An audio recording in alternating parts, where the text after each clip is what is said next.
Hello friend, Reena लोकगीत YouTube channel में आप सभी का स्वागत है।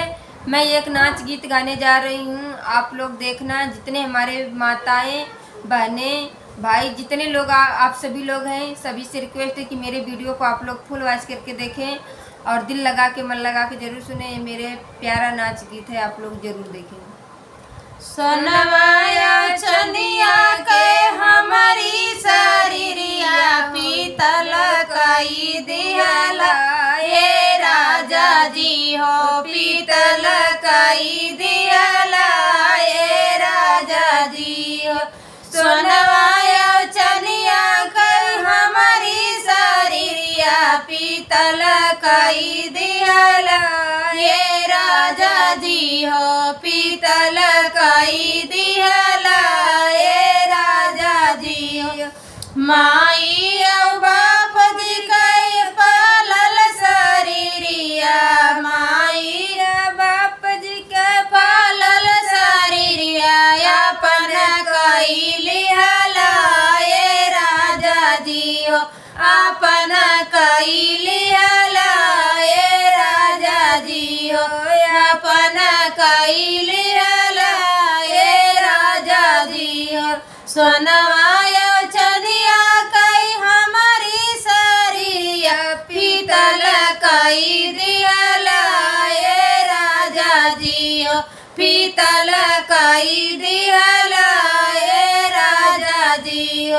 अपने चाचा जी कई बेटिया सपना कई दिहला, हे राजा जी हो सपना कई दिहला, हे राजा जी हो। अपने चाचा जी कई बेटिया सपना कई दिहला, हे राजा जी हो सपना कई दिहला, हे राजा जी हो। सोनवाया चंदिया कई हमारी शरीरिया पीतल कई दिहला, हे राजा जी हो पीतल कई दिहला, हे राजा जी हो। अपने भैया जी कई बहिनिया लग कई दिहला, हे राजा जी हो लग कई दिहला, हे राजा जी हो।